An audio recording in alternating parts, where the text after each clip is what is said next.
Era un imperio que surgió de las cenizas de una conquista bárbara. Alcanzaba 15 usos horarios y acaparaba un sexto del total de la masa continental. Lo primero que tenemos que tener en cuenta es su enorme tamaño. Exacerbado por 400 años de caos, el imperio ruso fue forjado por una guarida de león de zares eternos, cuyos tiránicos planes eran tan colosales como el propio país. Escribió a uno de sus corresponsales: no puedo dejar de construir.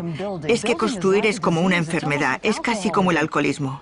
Estos visionarios condujeron el ascenso de Rusia a la magnificencia, adaptando las tecnologías extranjeras para tomar el poder y construir un imperio. Pero lo mismo que aumentó la sed de Rusia de una gloria eterna, acabó devorando a su propio pueblo.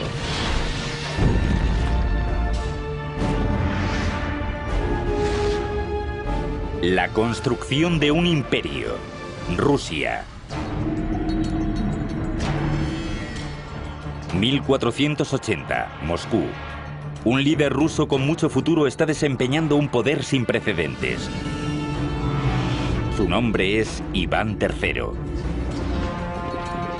Durante siglos, sus gentes habían estado dominadas por los conquistadores más brutales de Eurasia, una secta mongol llamada los tártaros. Pero ahora Iván III lo apuesta todo para acabar con ellos. Con un solo movimiento, rompe el pacto vinculante que le unía con los tártaros y declara Rusia suya. En la balanza pende el futuro del pueblo ruso. Si Iván pierde, pierde su vida. Si gana, Rusia será la tierra de los zares. Hola, soy Peter Weller. Hay quienes dicen que la historia de Rusia es una historia de sus grandes ciudades. Lo que pensamos hoy en día de la Rusia actual realmente comenzó en el siglo IX, cuando distintas personas empezaron a unirse en un único clan dominante llamado el Principado de Kiev. El Principado de Kiev era de Ucrania, pero migró aquí, a una zona forestal alrededor de muchos ríos y lagos, y establecieron una pequeña aldea de comercio llamado Novgorod, que significa ciudad nueva. La tradición oral cuenta que la vida en Novgorod era tan caótica y tan enardecida que la gente realmente invitó a un guerrero vikingo llamado Rurik para que viniese del otro lado del Báltico para poner orden. En Novgorod, el Principado de Kiev prosperaba. Tomaron la religión y las tecnologías de construcción de sus vecinos, los bizantinos, para poder construir nuevas ciudades y pueblos a medida que la población iba aumentando. Uno de estos asentamientos, ubicado en el fértil corazón de Rusia occidental, se llamaba Moscú. Moscú, cuya fecha oficial de fundación data de 1147, era un pequeño fuerte de madera junto a un río con el nombre de Moscú, Moscova. A medida que fueron evolucionando sus ciudades, el clan del Principado de Kiev empezó a conocerse como los rusos. Pero sin un único gobernante y una defensa, las ciudades rusas eran los principales objetivos para la invasión de los conquistadores más agresivos de aquella era, los tártaros. 1237, los tártaros atacaron por el río Volga con 120.000 jinetes. Los primeros rusos no estaban a la altura de esta experimentada milicia. Durante casi 24 meses, los tártaros devastaron Rusia. Pero para los gobernantes de Moscú, la invasión fue una oportunidad para pedir un favor a los invasores y reconstruir todo mejor de lo que estaba antes. El auge de Moscú comenzó en el siglo XIV. Políticos inteligentes, astutos y despiadados de parte del gran príncipe de Moscú consiguieron integrarse entre los jefes tártaros y alcanzaron la capacidad de recoger impuestos de otros principados rusos. Bajo la protección de los tártaros, Moscú empezó a chuparles la sangre a sus hermanos rusos, engullendo los territorios vecinos para así formar un único estado moscovita. Pero sus líderes todavía seguían obligados a saldar cuentas con los odiados caciques tártaros. Todo cambiaría en 1462 con Iván III. Iván llegó al poder con la firme intención de finalizar con la dominación tártara sobre Rusia. Asumió el título de Gran Príncipe de toda Rusia y empezó a planear un derrocamiento de los tártaros.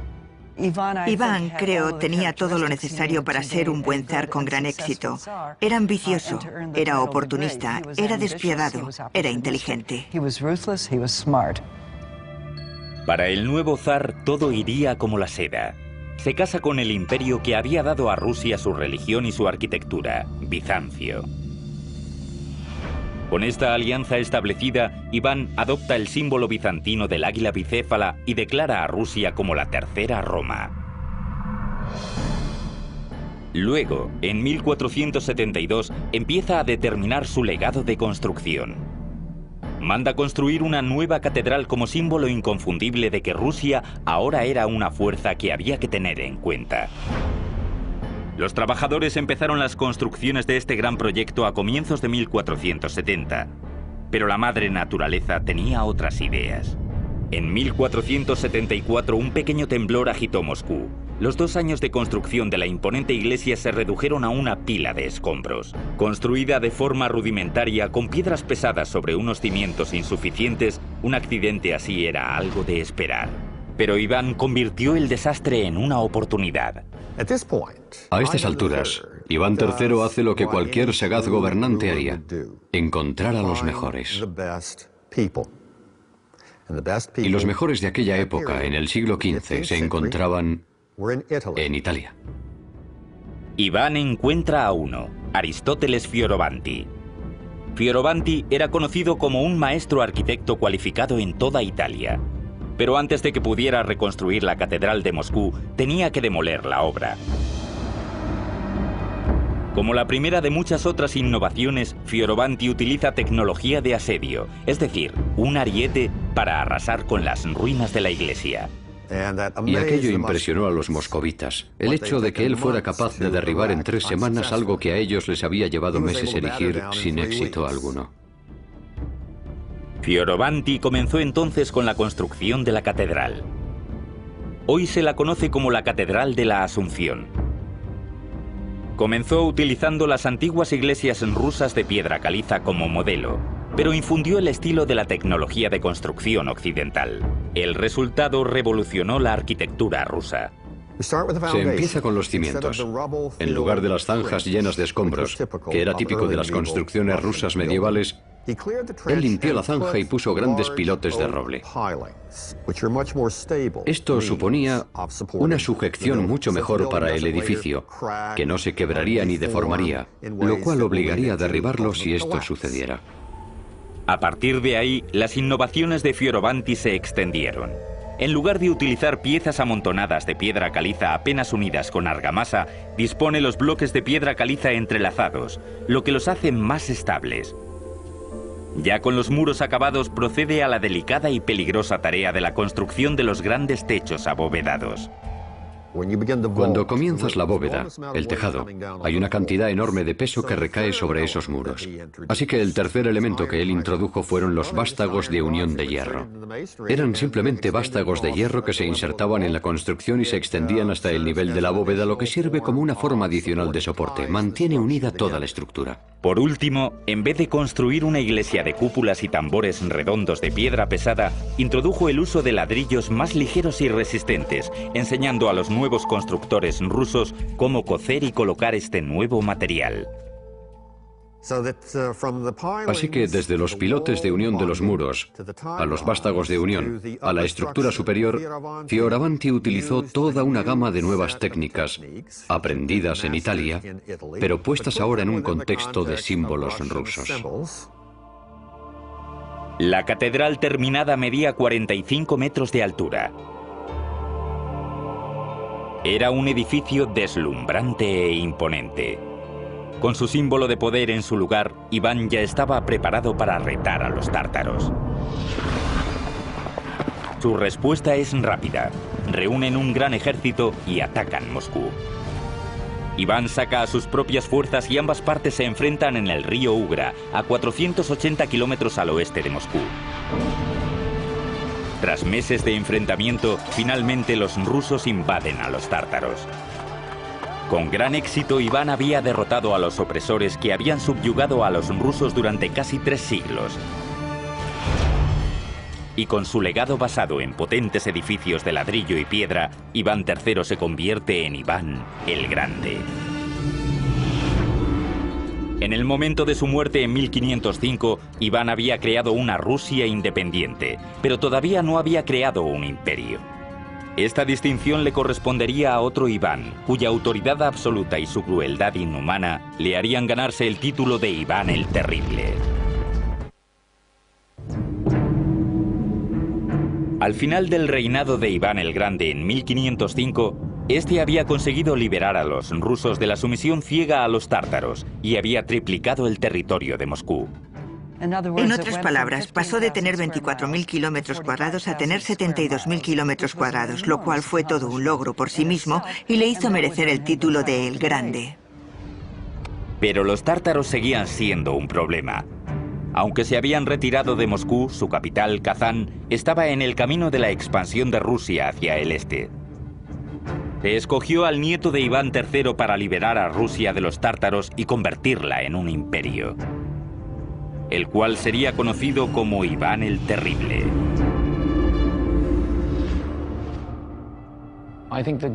Creo que el mejor periodo de todos fue Iván el Terrible. El reino del zar moscovita abarcó el Volga, las euroregiones y finalmente toda Siberia. Este gran emperador empezó como un joven profundamente preocupado. El padre de Iván murió cuando él era pequeño, dejándole testigo de una lucha brutal por el poder, con torturas, ejecuciones y asesinatos. Estas atrocidades marcaron a Iván para el resto de su vida. Me imagino que el pasado traumático de Iván el Terrible, cuando era pequeño, produjo un Iván que era terrible. E incluso cuando era pequeño, torturaba a los animales, parecía cruel y sádico. Cuando llegó al poder en 1547, estaba convencido de que él había sido designado personalmente por Dios para gobernar Rusia. Fue el primer gobernante ruso en autocoronarse formalmente como zar. Y la palabra zar es simplemente un derivado ruso de César. Es un título imperial. Como zar, Iván encontró una válvula de escape perfecta para su intelecto violento y despiadado en el lanzamiento de la primera ofensiva moderna de Rusia, llamada el asedio de Kazán. Primero, Iván creó un nuevo ejército de casi 150.000 hombres, incluyendo unidades de artillería e ingeniería entrenados con las últimas tácticas de Europa. Sus ingenieros adaptaron estas enseñanzas extranjeras a la guerra rusa. El primer paso de la ingeniería rusa fue el diseño de una estructura portátil para defender a las tropas rusas en las planicies descubiertas europeas. La llamaron el Gulai Gorod. Era realmente una fortaleza móvil. El Gulai Gorod consistía en unas placas de madera. Estos revestimientos estaban unidos en distintos patrones para defender a los tiradores de infantería llamados streltsy, que en ruso significa pistola. La infantería rusa permanecía detrás de o dentro de estas fortalezas móviles y utilizaban pistolas. Utilizaban cañones contra la caballería y otra forma de usarlo contra el lugar asediado, la ciudad como Kazán. 23 de agosto de 1552. Con su ejército ya reunido y equipado, Iván comienza a luchar abriéndose camino hacia Kazán. Lo hicieron de forma muy ingeniosa. Los rusos avanzaban y rápidamente levantaban las fortalezas prefabricadas de troncos e iban acercándose centímetro a centímetro a Kazán. En otras palabras, estrechando el círculo en torno a la ciudad. Una vez ubicados en las afueras de la ciudad, las tropas de Iván desataron un incesante asalto montados en Gulai Gorods de 9 metros de altura para disparar una descarga de artillería sobre los muros de la fortaleza. Ellos mataron a muchos defensores en las calles de la ciudad usando estas torres móviles. Pero la fortaleza resistía. Así que los generales de Iván ordenaron a un equipo de ingenieros que lo intentaran por el castillo. Idearon un plan temerario para hacer túneles bajo los muros de la fortaleza, depositar minas y hacer saltar por los aires el fuerte. El 30 de septiembre encendieron una mecha que acabaría decidiendo el sangriento destino de Kazán. La fuerza de la explosión paró la batalla en seco. Era la señal para el resto del ejército, y todos los regimientos del ejército zarista comenzaron a la vez el asalto a la fortaleza. Tras 8 días de una sangrienta batalla, Kazán cae. Iván fue el conquistador y Rusia se convirtió en un imperio. Fue una hazaña monumental, porque tomar Kazán significaba que Rusia estaba haciéndose con las antiguas tierras tártaras, con las que había estado endeudada.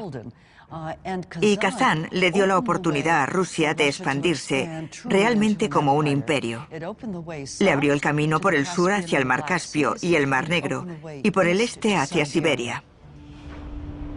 En 1555, para conmemorar su victoria, Iván encarga un edificio que se convertiría en el símbolo más emblemático del Imperio ruso.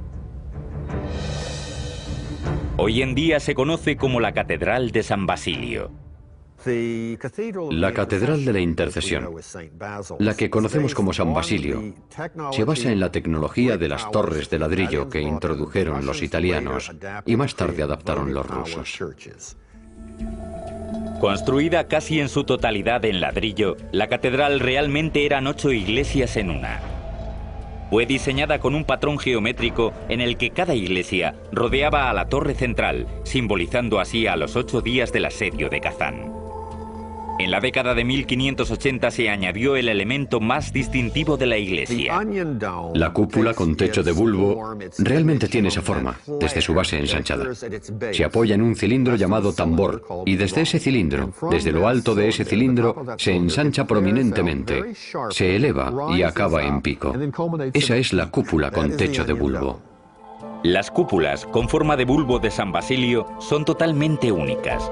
Cada una fue construida con un relieve individual pintada a mano, con planchas de metal apoyadas en un marco de hierro. Si le quitáramos estas planchas de metal, parecería una especie de jaula de pájaros aplastada que le hace tener esta forma ensanchada. El resultado fue una deslumbrante proeza arquitectónica nunca antes vista en Rusia.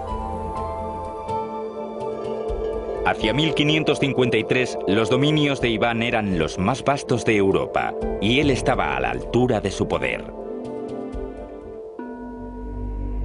Pero su paranoia, cada vez mayor, y la fuerte presión sobre la yugular de la nación estaban estrangulando lentamente a su imperio.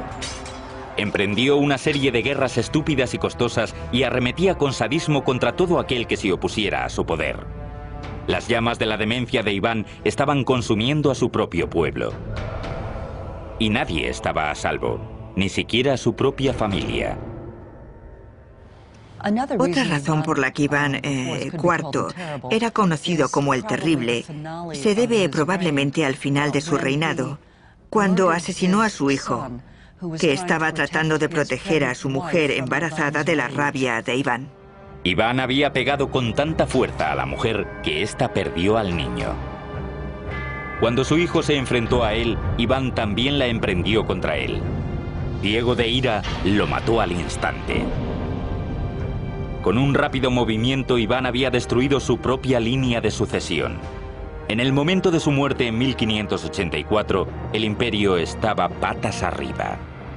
Poco después de Iván vino la década que se llamó durante mucho tiempo tiempos de dificultad, una guerra civil combinada con una guerra de intervención extranjera, a lo largo de la cual Moscovia, Rusia, estuvo muy cerca de perder su independencia. Tan solo un siglo después de obtener su independencia, Rusia estaba al borde del desastre. Pero pronto un gigante ruso aparecería en la escena mundial, asombrando a todos con la construcción de una espléndida ciudad en medio de la nada.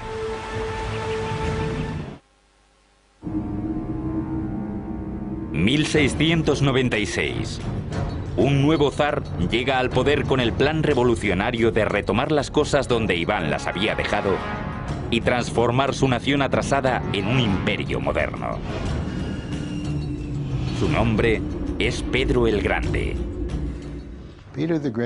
Pedro el Grande fue una persona completamente única, un gigante, tanto físicamente, medía 1,95 metros, como en cuestión de personalidad.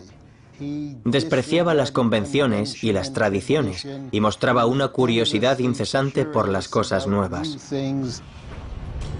El enorme tamaño de Pedro coincidía con su ego. Un torbellino constante de actividad giraba en torno a él. Él hacía las tareas de una docena de hombres. Era realmente una persona extraordinaria, más grande que la vida. Pedro había perdido sus primeros años en Moscú de juerga en juerga con artesanos y militares en el barrio extranjero de la ciudad, aprendiendo sus tácticas y su tecnología. Pedro no estaba simplemente embelesado con la tecnología europea. También era bien consciente del retraso y la debilidad de Rusia frente a Europa y quería un remedio para esta situación. Una de las cosas que hizo primero fue ir a Europa. Fue a Europa de incógnito y estudió los métodos de construcción naval con los holandeses, que eran expertos en el tema. También aprendió el arte de la navegación de los ingleses y vio la gran riqueza que aquellos imperios europeos estaban obteniendo de sus colonias en el extranjero y pensó que podrían utilizarse para los recursos naturales rusos. Pero lo que realmente quería Pedro era una porción de acción y sabía que para poder tener acceso a la tarta tendría que llevar a rastras a su país para sacarlo de su atraso medieval e introducirlo en la luminosidad del nuevo comercialismo del mundo occidental. Cuando regresó a Rusia, Pedro decidió transformar su país en una fuerza naval que no solo comerciaría con los imperios europeos, sino que competiría con ellos como una fuerza militar.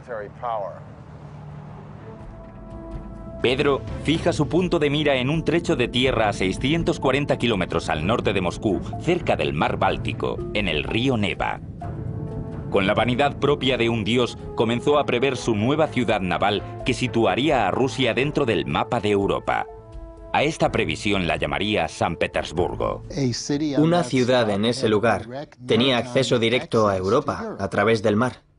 El único problema era que esta tierra del Neva pertenecía a Suecia. Pero esto no disuadiría a Pedro. En 1700 emprendió un ataque en toda regla y se hizo con la tierra a la fuerza. Hacia 1703 se puso la piedra angular de la ciudad. La nueva capital que Pedro tenía en mente iba a ser una fortaleza. Iba a ser el centro del ejército y de la marina. Iba a ser la ventana hacia Europa, a través de la cual fluirían las ideas occidentales, las ideas modernas y se expandirían por todo el imperio. Fruto de la guerra y del derramamiento de sangre, nació San Petersburgo. Pero para la gente de Rusia, la ambición de su zar suponía un arma de doble filo. Pedro eligió la ubicación de su futura ciudad por su acceso al mar Báltico, pero esta ventaja tendría un precio excesivo. Durante 5 meses del año, el delta del río y las marismas de alrededor se helaban. A continuación, como era de esperar, el agua fluía cuando éstas se derretían en los meses más cálidos. La construcción de esta ciudad sería un reto monumental. Así que Pedro acudió al único recurso natural que funcionaba en Rusia cuando todo lo demás fallaba: la mano de obra local. La gente de Rusia trabajó en la construcción de San Petersburgo literalmente con sus propias manos. Rodeados simplemente de marismas, les era prácticamente imposible recibir provisiones.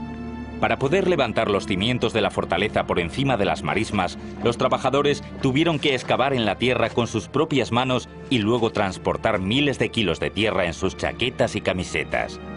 Tenían que importar todo. Incluso tenían que cortar grandes cantidades de madera río arriba y hacer que los maderos bajaran por el río para poder dar estabilidad a los cimientos de la ciudad. No hay tierra firme aquí, así que cualquier estructura importante tenía que construirse sobre unos pilotes. Para ello, los ingenieros diseñaron un sistema de poleas para llevar miles de pilotes hasta el terreno. Se elevaba la cabeza y luego la soltaban y se introducía el pilote en el terreno, y esto se repitió cientos y cientos de veces en Petersburgo. En 5 meses, miles y miles de peones habían levantado las paredes hexagonales y los bastiones de madera de la fortaleza que pueden ver a mis espaldas. Por la noche, volvían a sus casas en los campamentos, muertos de frío, cansados y hambrientos. Igual que venían por miles, también morían por miles a causa de enfermedades, de inundaciones y de agotamiento. Hacia 1708 se calcula que murieron en torno a 25.000 peones durante la construcción de la joven ciudad, lo que le hizo portar el sobrenombre de la ciudad de los huesos. No hay ninguna estadística que nos diga exactamente cuánta gente murió antes de que la ciudad se diera por acabada, pero un historiador del siglo XIX dice que hasta aquel momento no había habido ni una sola batalla en los anales de la historia que se hubiera cobrado tantas vidas como el número de trabajadores que fallecieron durante la construcción de San Petersburgo. Para Pedro, estas cifras humanas no eran más que los medios para alcanzar un fin. En 1706 envió su primer buque desde el astillero de la Marina de San Petersburgo. Este era el primer complejo industrial de la ciudad. Albergaba a constructoras navales, fabricantes de cuerdas y velas, fraguas y fundiciones de cañones. Rusia tenía una marina, y su zar, sin ayuda alguna, estaba cambiando la cara del imperio. En 1712, con la rápida eficacia que le caracterizaba, hizo el mayor de todos los cambios. Con un sencillo y contundente decreto, declaró San Petersburgo capital de Rusia. En tan solo un instante, la supremacía durante casi 300 años de Moscú en Rusia había desaparecido. Los ciudadanos de Moscú se quedaron atónitos. Muchos rusos reaccionaron ante Pedro como si se tratara de un extraterrestre procedente del espacio. No le entendían. Impuso sus extrañas ideas en su país, usando la fuerza propia de un monarca autocrático y absoluto, que había heredado de sus predecesores, pero que sabía muy bien cómo utilizarla para obtener lo que quería. Su idea de hacer una revolución en Rusia le motivó a lo largo de toda su vida. No había forma alguna de que nada ni nadie pudiera escapar de los efectos de este proceso revolucionario. Pedro no había escatimado en gastos para crear una ciudad partiendo desde cero. Pero hacia 1714 San Petersburgo todavía estaba lejos de ser el centro europeo de poder que él había previsto, y los malos años de Pedro estaban a punto de llegar. Sin su obstinada voluntad, todo el fantástico esfuerzo amenazaba con desmoronarse, dejando a Rusia una vez más al borde del caos.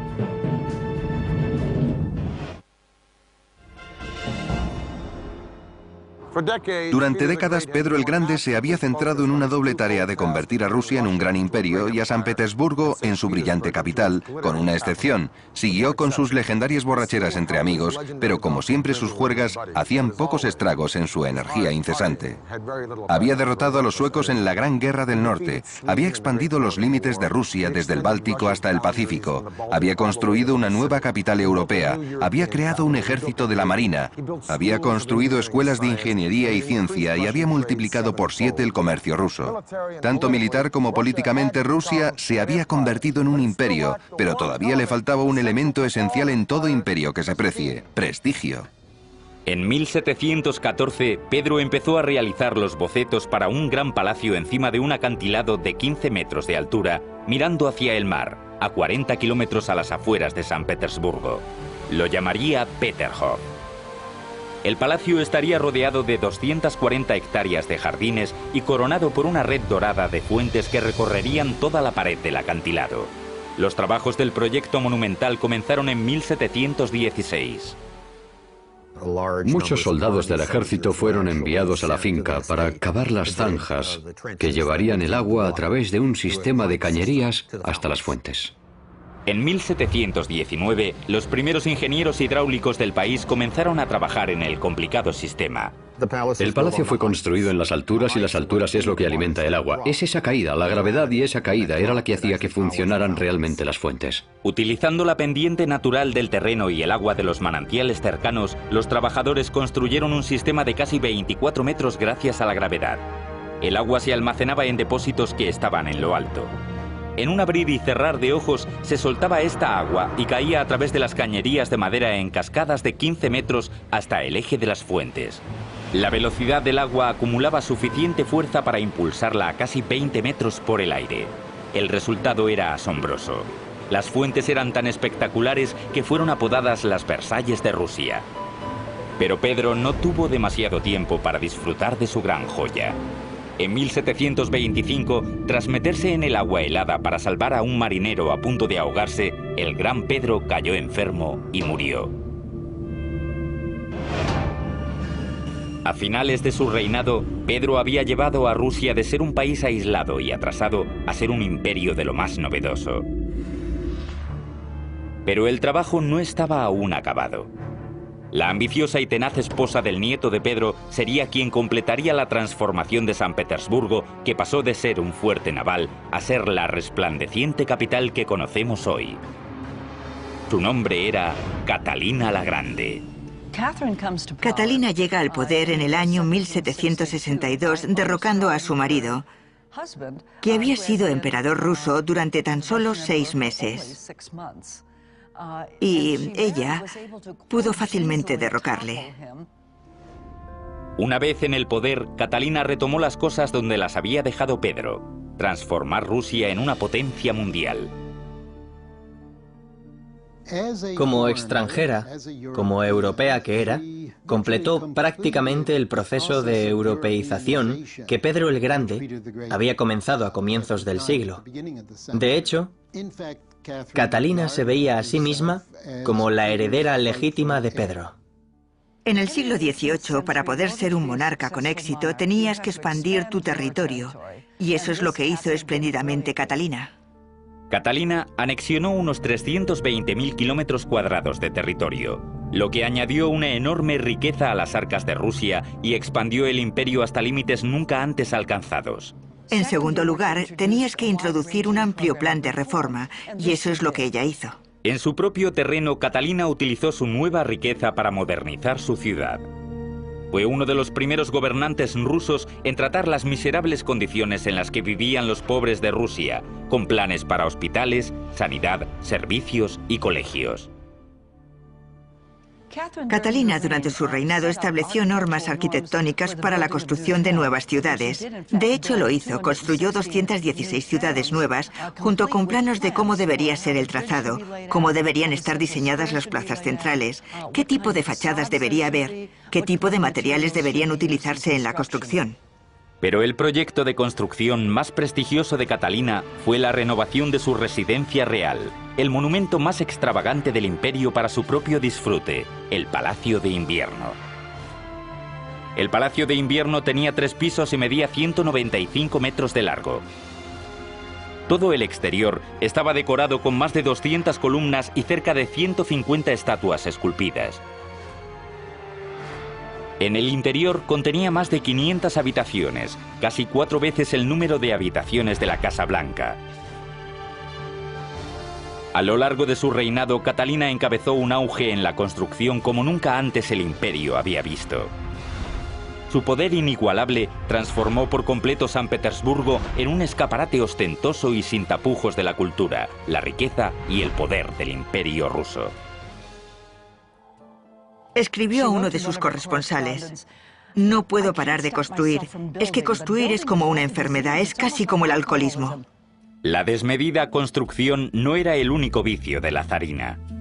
Tras las puertas del Palacio de Invierno, Catalina era conocida por otro tipo de actividad: cuidar muy bien de sus numerosos y a menudo mucho más jóvenes amantes.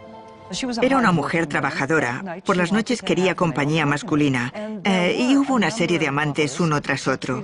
Los trataba muy bien y con gran generosidad. Les daba tierras, les daba siervos. Pero la espléndida corte de Catalina y su poder absoluto para ofrecer a los seres humanos como regalos simbolizaba el abismo que existía entre la élite dirigente y los rusos de la clase media trabajadora. A finales del reinado de Catalina en 1796, Rusia era una superpotencia. Pero la fuerza del país trajo consigo nuevas glorias y nuevos enemigos. Hacia 1812, un ambicioso general llevó a cabo una marcha de conquista por Europa como nunca antes se había visto desde el Imperio Romano. Y Rusia estaba a punto de ser su próxima víctima. En el momento de su muerte en 1796, Catalina había anexionado 320.000 kilómetros cuadrados de territorio al Imperio ruso. En torno a 40 millones de personas se consideraban entonces rusos. Cuando su nieto Alejandro I accedió al trono en 1801, Rusia era un actor principal en los asuntos mundiales. Esto hizo de Rusia un seductor trofeo para el general más peligroso de Europa, Napoleón Bonaparte. Y en 1812, el zar Alejandro se enfrentó a un reto sin precedentes en Rusia desde la invasión de los mongoles 6 siglos antes. Napoleón representaba una amenaza considerable para Rusia. En 1812 ya tenía prácticamente a toda Europa bajo su control. Napoleón entró en Rusia con un ejército inaudito formado por 500.000 hombres. Los rusos sabían que no podrían detener a este ejército en los campos de batalla, así que adoptaron una táctica de estrategia de retirada, incendiando los campos para obligar a las tropas de Napoleón a salir de ahí y dirigirlos hacia Moscú. Ya en la capital, Napoleón se percató de que había subestimado la férrea determinación del zar ruso. Napoleón seguramente pensó que, habiendo ocupado el casco antiguo, Alejandro estaría deseando llegar a un acuerdo. Pero no. Simplemente ignoró a Napoleón hasta que un invierno durísimo obligó a Napoleón a darse cuenta de que no ganaba nada con el asedio de Moscú, y así fue como Napoleón emprendió su retirada. Obligados a volver por los paisajes helados y derruidos por donde habían venido, menos de un 10% de los hombres del ejército original de Napoleón sobrevivieron. La madre Rusia había destrozado al general invencible.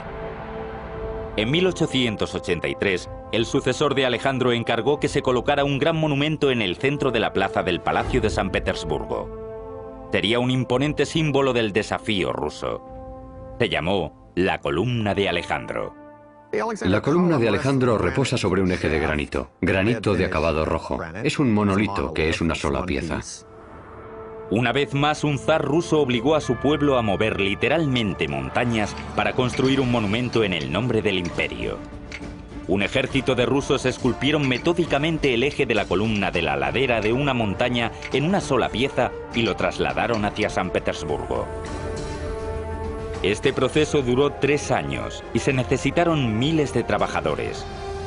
Ya en San Petersburgo, los ingenieros se enfrentaron a la ardua tarea de elevar un monolito de granito de 700 toneladas y 25 metros de altura. Ataron una especie de soga gigante a la columna. Y luego rodearon los cabrestantes, que eran tripulados por montones de gente. Y en el momento que se daba la señal, todos ellos se movían y a través de un sistema de poleas, la columna se elevaba poco a poco hasta caer en el lugar que se había dispuesto para ser su base. Hoy en día la columna sigue allí, sobre su pedestal, a una altura total de unos 46 metros. Ha demostrado ser una construcción perfecta. La caída de Napoleón eliminó cualquier amenaza sobre la posición de Rusia como el imperio terrestre más grande del mundo. Hacia finales del siglo XIX, Rusia se expandió 9.600 kilómetros desde el mar Báltico en el oeste hasta el Pacífico en el este, y todo el trayecto hasta Alaska. Era una de las 6 masas continentales del mundo, abarcaba 15 usos horarios y con el nuevo zar seguía expandiéndose. Durante su reinado, Nicolás II, gracias a su reciente experiencia viajando por Asia, tenía la fuerte convicción de que el futuro de Rusia se hallaba en el Pacífico. Pero con un territorio que iba más allá del horizonte, el imperio corría el riesgo de derrumbarse bajo su propio tamaño. Los ingenieros de Rusia llevaron a cabo una solución del mismo alcance que el propio imperio. Construyeron el ferrocarril transiberiano. Aquellos que promovieron la construcción de lo que sería el ferrocarril más largo de la época de 1890 tenían en mente objetivos tanto económicos como políticos. Quedaba abierto el Extremo Oriente para las exportaciones rusas. Al mismo tiempo, se establecía el poder ruso en el Extremo Oriente. El 31 de mayo de 1891 se colocó la primera pieza del ferrocarril que abarcaría una distancia de 9.230 kilómetros, el equivalente a atravesar el territorio de Estados Unidos 2 veces. Fue un proyecto de ingeniería a una escala sin precedentes. La pregunta de cómo se construyó el ferrocarril es sinceramente algo sobrecogedor. El ferrocarril fue diseñado de forma que se construyera por secciones y requería miles de trabajadores, ingenieros, soldados e incluso presidiarios para realizar el trabajo. En un tramo típico del ferrocarril que atajaba por las amplias áreas del sur del bosque siberiano, una oleada inicial de trabajadores limpiaba el terreno, talando los árboles para abrirle paso al ferrocarril. Luego muchos otros construirían los baluartes en la tierra para alzar los raíles. Luego, cuando las maderas estaban despejadas y los baluartes en su lugar, se traían los raíles y se colocaban.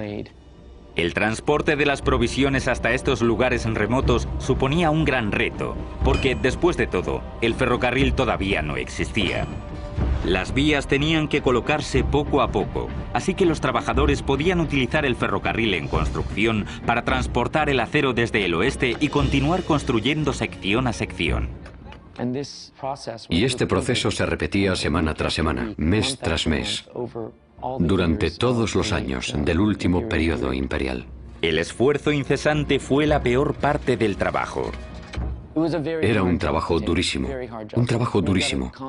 Es decir, hay que imaginarse un páramo aislado que fue transformado en campamentos improvisados de trabajadores que acampaban allí con sus tiendas, o en algunos casos en refugios, trabajando durante meses en los tramos de la vía con relativamente pocas provisiones. En invierno, sometidos a las temperaturas extremadamente bajas. En verano, al calor espantoso del clima continental de Rusia. Hacia 1904 se había completado lo esencial del ferrocarril. Rusia tenía un medio de contacto con el este y era libre para emprender su nuevo objetivo de conquista, Asia. Por supuesto, el problema fue que esto hizo entrar a Rusia en conflicto directo con Japón, que tenía objetivos económicos y políticos similares. Este conflicto de objetivos dio lugar a la guerra entre Rusia y Japón. En 1905, Rusia entró en guerra y sufrió una derrota humillante en manos de los japoneses. De vuelta a casa, la pérdida avivaba las llamas del creciente resentimiento hacia el zar. Luego, en 1914, el zar llevó a su país a otra guerra, una que acabaría con la población, la Primera Guerra Mundial. Tras varios siglos construyendo el mayor imperio del mundo a base de sangre, el zar ruso ahora estaba llevando a su pueblo hasta el límite. El 15 de marzo de 1917, el pueblo se rebeló. El zar Nicolás II fue destituido del poder. El reinado de casi 500 años de los zares rusos se había destruido. El factor clave de la desintegración del Imperio ruso en 1917 a 1918 fue la caída del régimen zarista, porque realmente el emperador era el que actuaba como vínculo y mantenía el imperio unido. Los zares habían usado su poder para construir catedrales asombrosas, ciudades enteras partiendo de cero, ferrocarriles que atravesaban todo un continente y lujosos palacios inigualables en lo que a opulencia se refiere. La historia del Imperio ruso puede verse como un enorme logro. Al mismo tiempo, este logro tuvo costes importantes. En muchos aspectos, el imperio fue construido a costa de los ciudadanos rusos. A finales de 1917, los logros del imperio se volverían a escribir gracias a un nuevo régimen establecido para nivelar el campo de juego para los pobres de Rusia. A medida que el poderoso imperio crecía, iba consumiéndose cada vez más con el fin de construir un grandioso lugar de diversiones para los ricos y un infierno industrial para el resto. A comienzos del siglo XX, los pobres agotados y analfabetos de Rusia habían tenido más que suficiente. Destrozadas por la guerra, incitadas por los radicales, estas personas se levantaron para derribar a la Rusia por la que tanto habían sufrido, en una revolución que haría reemplazar un imperio colosal por otro. Peter Weller, para el canal de Historia.